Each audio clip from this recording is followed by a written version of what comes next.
go. All right, thanks, Todd. Thanks, George. All right, can you hear me? Is this? Yeah. We'll get a little sound check here. Turn the mic off.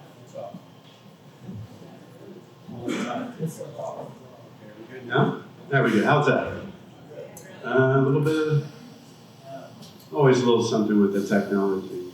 If it doesn't work, I'll just put on my church preaching voice and we'll do it in the crowd. We good? Feeling good? No feedback? All right. Good morning. Well, there we go.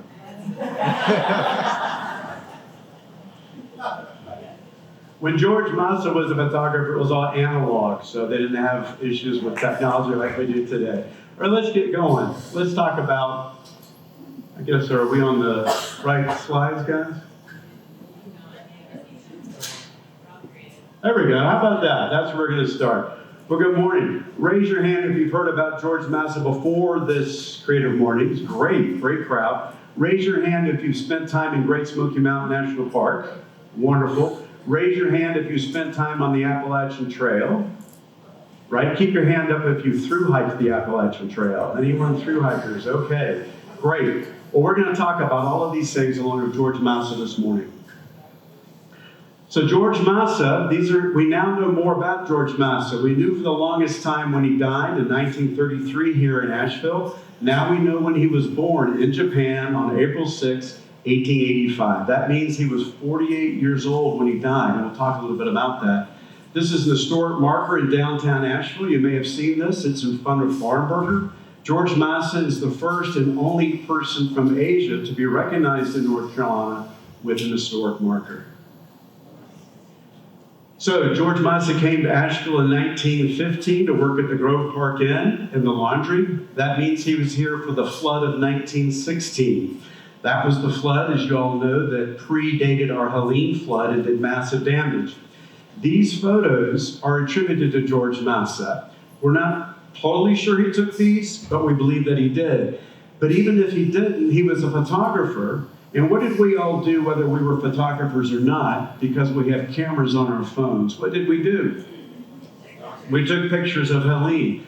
So that's what he did. Now, what's really wild about this, and I don't have a pointer, so I'm going to use my hand. This bridge is not here anymore, but that's the bridge. That's where the bridge now that goes into West Asheville across the French Broad. So this is the River Arch District. How about that? So when he came to Asheville in the 1910s and 1920s, he was a professional photographer after he left the Grove Park Inn. And do you recognize these iconic shots? The top left, Grove Park Inn, where he worked. To make a living, he was a gig worker, right? Back in that day, he was a gig worker. So his photos, what they would do is they would colorize the photos into postcards and sell them. And that's an example of one of his colorized postcards on the top left. He also shot photos for the Vanderbilt. So he was on the Biltmore estate. We've got photographers here, Reggie, who shoots at the Biltmore. George Masa was predating us. And then this iconic photo that he took from his studio, because his studio was downtown, of the square of Asheville. And you see the streetcar in the bottom left-hand corner. So he was documenting early Asheville. But his love were the mountains. His love was the outdoors. And this is where his passion took him. So he was a working photographer. He shot for the Asheville Chamber, but his passion were these mountains. So here's two of his beautiful photos of the Black Mountains. And all of you photographers here know that we love clouds when we take photos of our mountains and our sky. And George Masa did too. Hands up, who knows where this is? Yep. Yes, bingo. Grandfather Mountain. How about that? That's an iconic shot of Grandfather. So he was shooting the region. Here's another. So Masa was shooting on film. And he didn't have the app in his phone to do a panorama. So you would take photos and stitch them together. That's what he's done here. Any guess where this might be? It's a good guess, but it's here, Linville Gorge. You see the gorge on the left? Isn't that cool, right? And it's not a drone shot. He's simply higher up enough to see what's going on. However, he did shoot photos out of airplanes because that was the thing back then. You know the iconic one on the right, Looking Glass? Any idea what the fall is on the left? Dry Falls up near Highlands. All right, here he is. And there's his cameras. How about that? He was shooting on film, you all. So the thing about Masa, when he was out shooting, he didn't know what he had until he got back to the studio to develop it. And he's carrying these huge cameras. Look how tall he is in relation to the cameras. He was a short guy, and he was carrying these heavy cameras, kind of like the Ansel Adams cameras, although he predated Ansel Adams, into these mountains before the Carolina Mountain Club was here to build trails, right? So he was traipsing into the woods with these cameras. You see the kit, the little box on the ground? That's a filter box. So he had these filters he would put on the camera. Totally analog. And I want to talk about these three organizations. I'm going to go back. Well, I've gone forward. That's okay. We might just end up going forward. Well, there you go. How do you go backwards? Oh, here we go. Go backwards. Thank you. I want to talk about these three organizations and the impact that Masa had in his legacy. Carolina Mountain Club, Appalachian Trail, and Great Smoky Mountain National Park. So let me start with the Carolina Mountain Club. Here we are, some early photos. Masa's in the photo in the top left. This is a Carolina Mountain Club hike. What do you see in that photo that jumps out at you? Women, how about that? Women, yeah, go. Woo. And look at the boots she's wearing, right? Isn't that cool? All right. So down on the bottom, Masa, we'll talk about this in a minute, he was mapping the Appalachian Trail, and he developed this device on the left, a wheel, to measure the distance. And these are Carolina Mountain Club friends who helped him do that. They got a map on the bottom right or paper in their drawing. This is an iconic photo on the top right. I'll talk about this in a minute.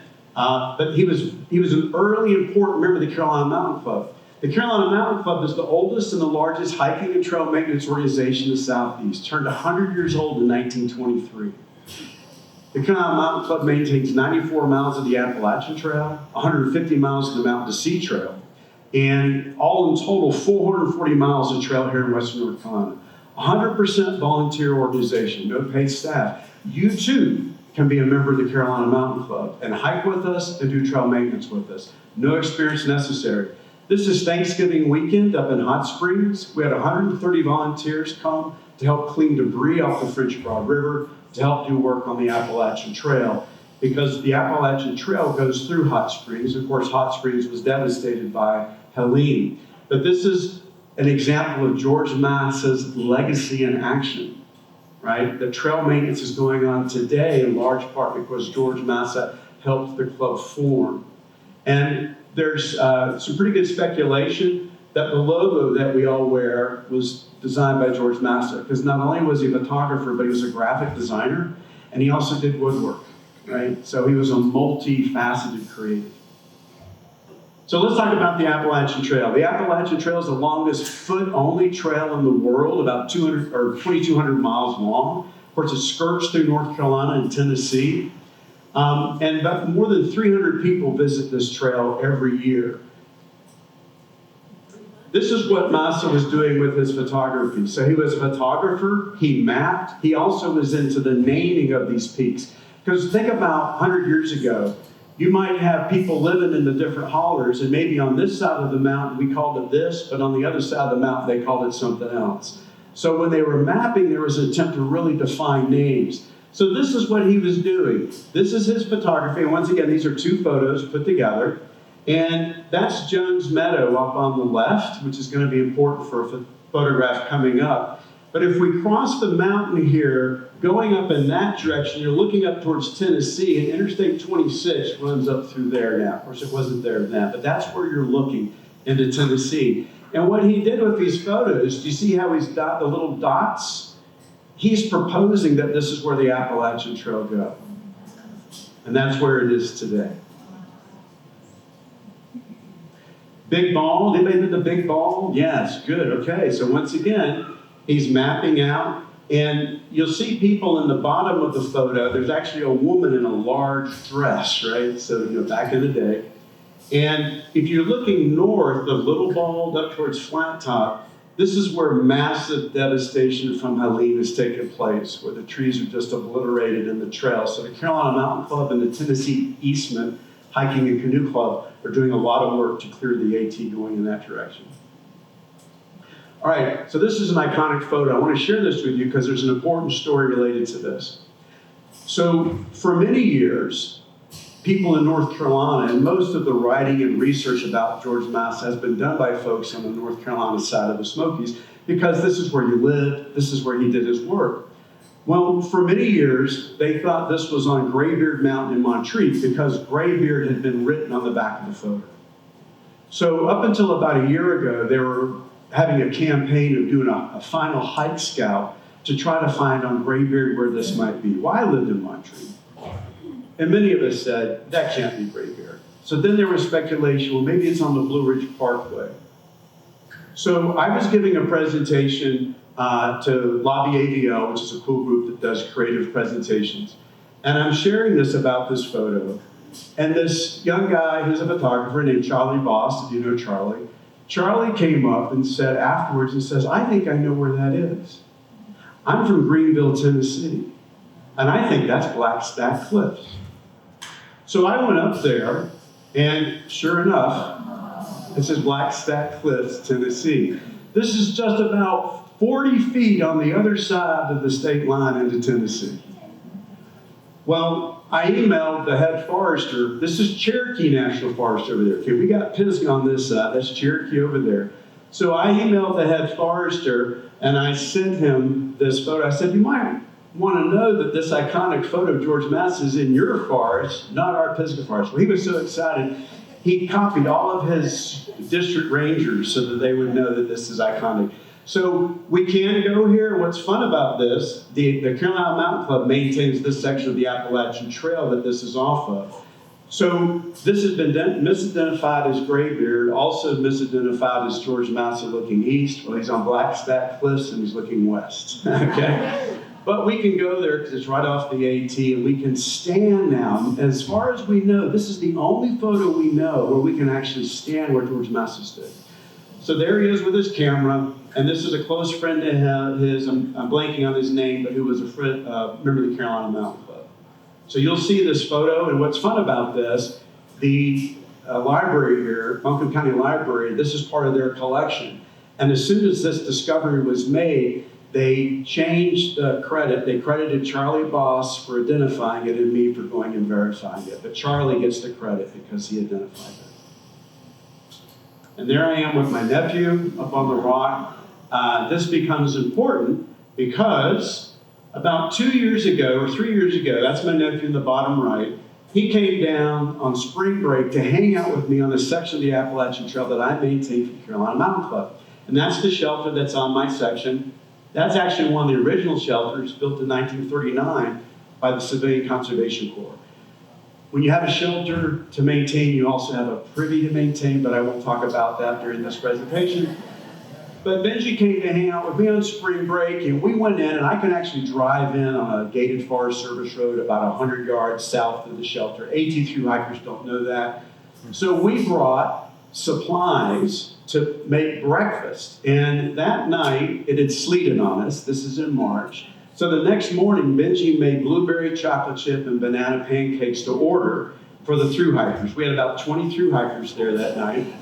And this is called trail magic. If anyone knows, when you do an act of kindness for someone else on the trail, it's called trail magic. So I was able to share this part of the Appalachian Trail that George Masa had mapped. Well, Benji got so inspired that he decided this last year to thru hike the AT. Yay! So there he is in Georgia where he started. He was the second to the last person to start the hike because he graduated from college. There he is in Maine at the top, and much to his mother's chagrin, yes, those are the same shorts in the beginning and the end. I get emotional. I'm very proud of my nephew. Unless it all falls apart between now and then, he's going to join the Peace Corps in Africa this fall. Great kid, great kid. So once again, George Masa's legacy. All right, Appalachian Trail, very important to George Masa, but even more important to Masa was what we call now Great Smoky Mountain National Park. Masa and a guy named Horace Kephart, which some of you may have heard about and read about. Horace Kephart was a prolific writer. He wrote the definitive outdoors, well, it was called Outdoorsman's Guide then, but as we know, women were in the outdoors. So the guide to living in the outdoors. He and Kephart were buddies and advocating for Great Smoky Mountain National Park. This is one of the first maps of the park after it was designated a national park. This is why Masa was concerned and why he photographed the Smokies. So you all probably know this, but if you're looking at our mountains around here, most of the trees we're looking at are 100 years old or less, because this area was largely harvested timber.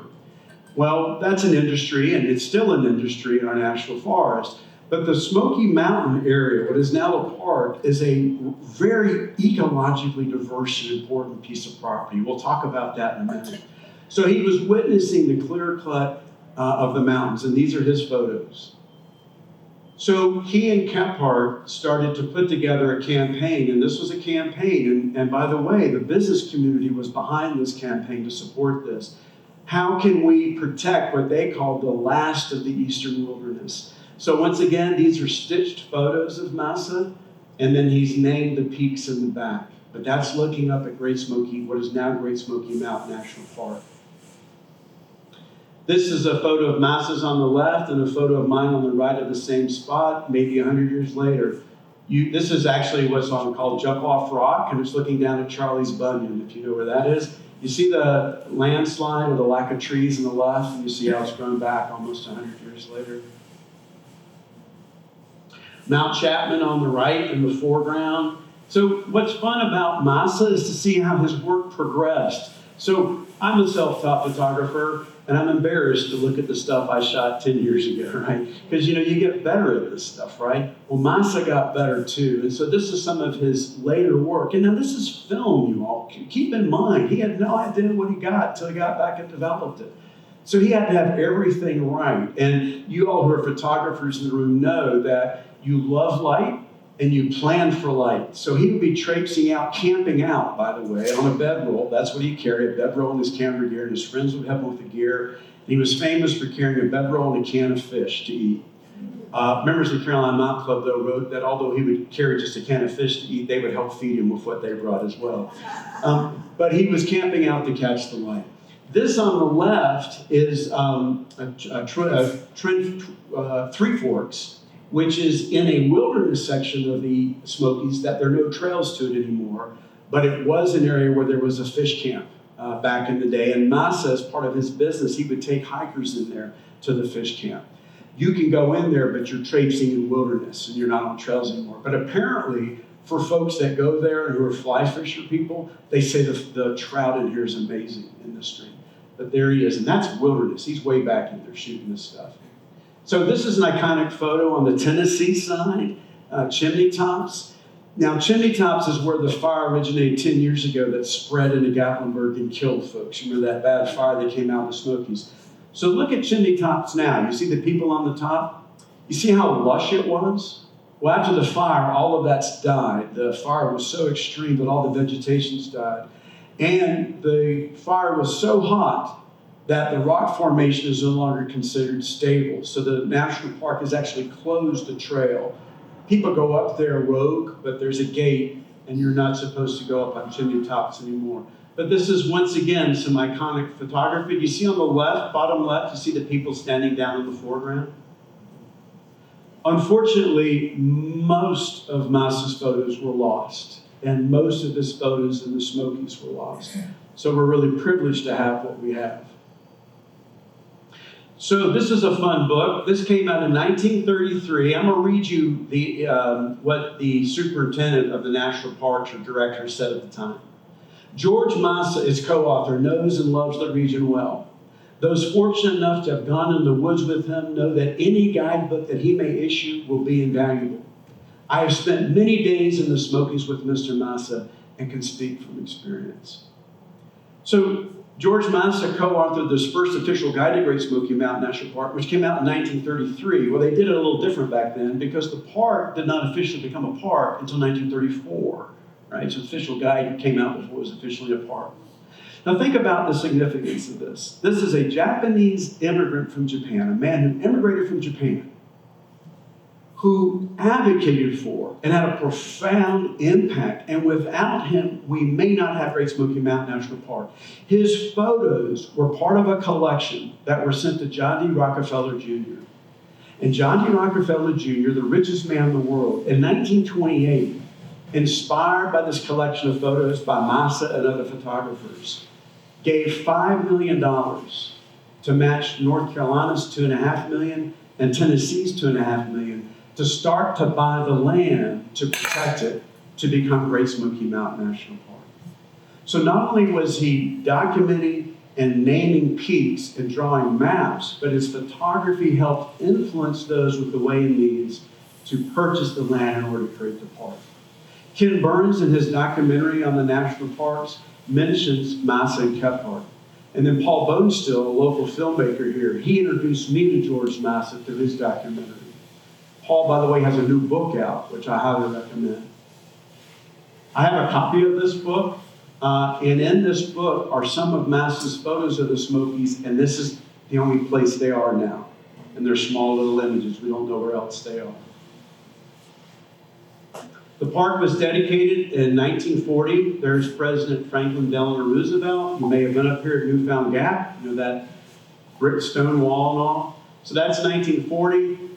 The book, the guide, came out in 1933, 7 years before the official dedication of the park. The year that the book came out is the year that Masa died. He died of tuberculosis. He had been exposed to influenza up in Washington, D.C. a number of years ago, which probably stressed his system. And sadly, he died in 1933. The Carolina Mountain Club, who loved him, though advocated for many years, and in 1960, a peak or a knob in Great Smoky Mountains was named for him, Masa Knob. Horace Kephart, his colleague and best friend, had a peak named for him. If you've hiked in the Smokies, you know Mount Kephart is in the Smokies. Well, what's beautiful about this is Masa Knob is on the shoulder of Mount Kephart. Right, that friendship and that connection. But the Carolina Mountain Club advocated for this to make this happen in 1960. Once again, an immigrant and an outsider. One of the things, too, about being an immigrant here in Asheville, and I didn't mention this, but it's important because it's part of the history. In Asheville in the 1920s, the Ku Klux Klan was alive and well. In fact, they were so alive and well that they would, with impunity, just have parades in the streets. There was a lot of anti-Asian sentiment in the 20s in this country. Well, they ran a smear campaign against Masa. They accused him of photographing young women scantily clad or in the nude, high school girls. So they scandalized him, but also these young women. Where a prominent attorney in town, supported by other prominent people, came to Masa's defense. And they won against the assholes, sorry, the Ku Klux Klan, right? They won, yes, thank you, against them, right? So that's a great story because you see where someone is discriminated against, and anyone in this room has ever, for whoever they are, been discriminated against. That's a great story of Asheville rallying around, and that's a story I push forward because that's also part of the legacy of Masa's story. And I think now more than ever, rallying around our friends who may be subject to racism, to any type of crap that may be coming. I'm part of that.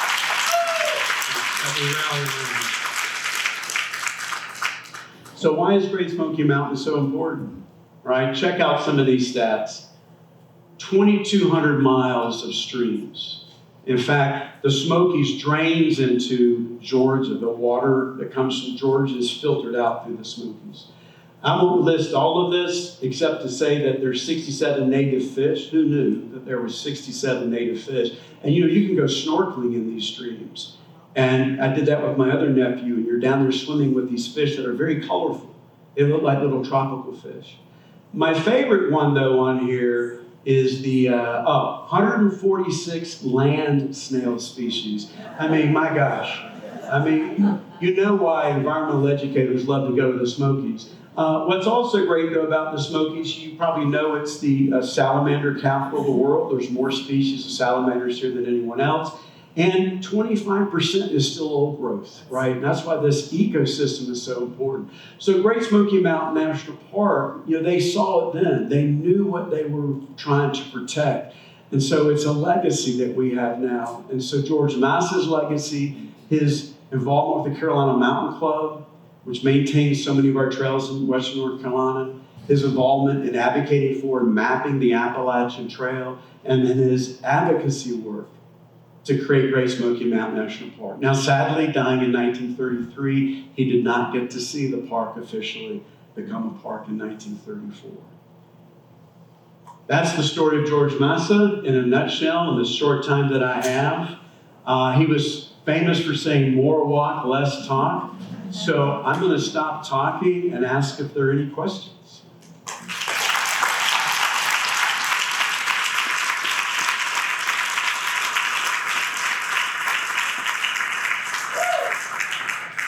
So what happened to his photographs? So the question is, what happened to his photographs? Great question. So they're scattered. My alma mater, George Mason University, Virginia, has some of his photos that were rescued from the Appalachian Trail Conservancy archives. Western Carolina University, UNCA, Buncombe County Library, UNC Chapel Hill have his photos. Yes? Why did he leave Japan?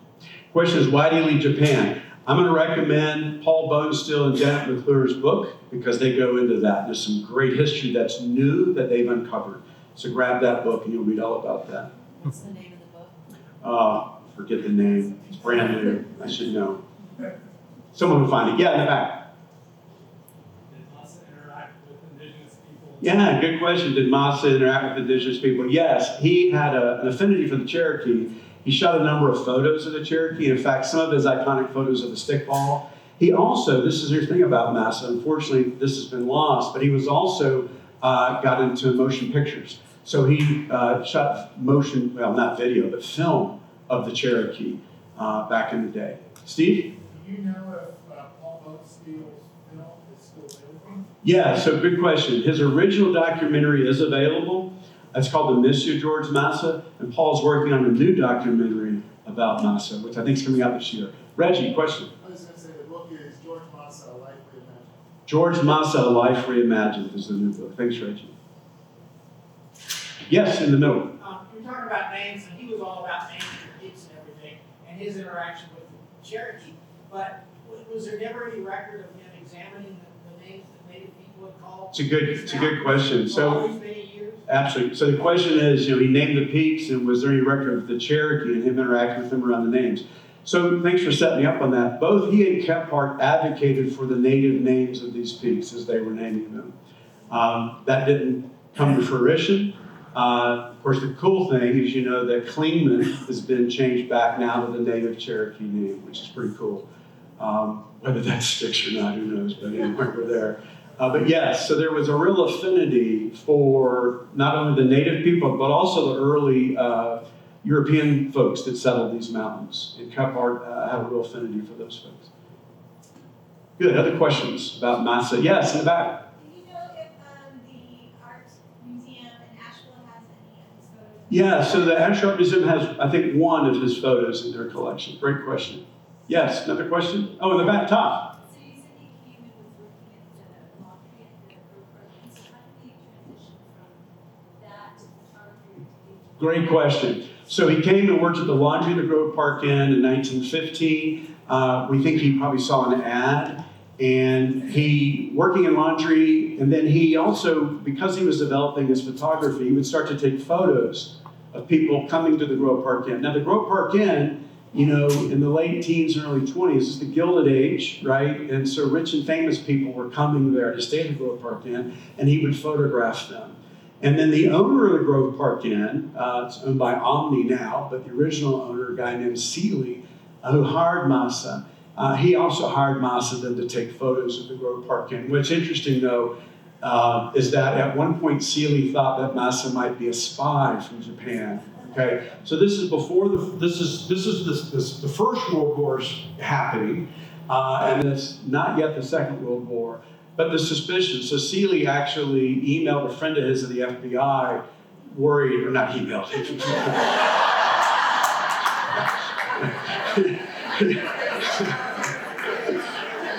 he texted him his concern. Now, Seeley realized later that it was unfounded, and he actually became a supporter of Masa. One thing I want to stress is Masa was a gig worker, and he died in poverty, right? And when he died in 1933, the Carolina Mountain Club paid. They raised the money to have him buried. He's buried in Riverside. And Paul Bluestill interviewed a young woman, or a woman who was young at the time. She's now passed for his documentary. And she says there was a sea of black umbrellas at Masa's funeral. He was a beloved member of this community when he died. Yes? Do you know if any of the photos at Grove Park were taken by Masa? Photos that they have posted all over? That's a good question, and I don't know the answer to that. There is, however, a display at the Grove Park of his photos, and Bonestill's documentary plays there. Great, these are great questions. Any other questions about Masa or this time of photography? Did he ever marry or have children?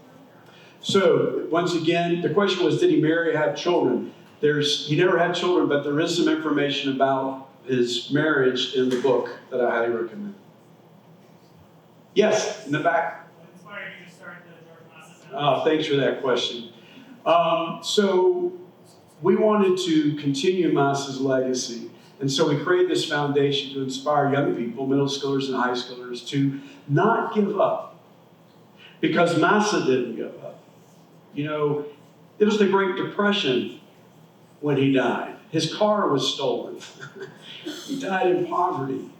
But he had community, and he followed his passion. And his passion is the legacy that we have today. So we formed this foundation in his name, and I invite you to visit georgemasafoundation.org to inspire young people across the country to be like George Masa and to engage in conservation and climate adaptation innovation. So we launched a photo prize last year. We had 266 students from 26 states, middle schoolers and high schools, submit photos. The winning photos are on display at the North Carolina Arboretum until April 30th. And also the National Geographic wildlife photographers are on exhibit. Going away. Sorry. That's all right. You're probably, you're pulling up my slide. Okay. Or that's my time. Music being off? Yeah, music being off. No, they're trying to find my slide. So, yeah. Any other questions about Masa Foundation? Go see the exhibit at the Arboretum. It's in the Baker Center. Incredibly inspiring the work of these young people. In fact, what's sweet about this, I had one mother that said, you know, my child, she emailed us, our child was not a finalist, but they were so excited to participate. And then I had an email last week from a 12-year-old girl, and she said, my name is so-and-so, I'm 12 years old, I love photography, when's this year's exhibit? Or contest started, right? So we've got them excited. We had winners as far away as Hawaii, a young person from Hawaii, Colorado, California, a lot from here. So it's very inspiring. If you want to get inspired, go see that exhibit. Great. So, cool. Anything else? Oh, back? Yeah, in the back. Considering the situation we're in right now, in our nation where there's defunding and de-resourcing of national parks, and, climate initiatives and conservation initiatives, what do you think would be a takeaway inspired by George Masa about what we as individuals? So he was also, more walk, less talk was his mantra, right? So let's do it. Let's get out there and do it. And he also was very big on not giving up near the end of his life. So I'll just say one last story. On January 1st, 1933, Masa hiked up to Cold Mountain. I did that 90 years ago from the day that he did it a couple years ago. I started in Camp Daniel Boone and went up what is now the Art Lobe Trail. None of that existed when Masa did it 90 some odd years ago.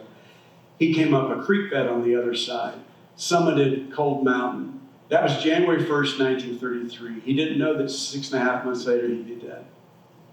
So just do. And I think it's also the grassroots, and also he didn't do it alone. He did it with people. So we're not alone, we have each other. Thanks, guys. Thank you. David Huff, give us some love. Come on.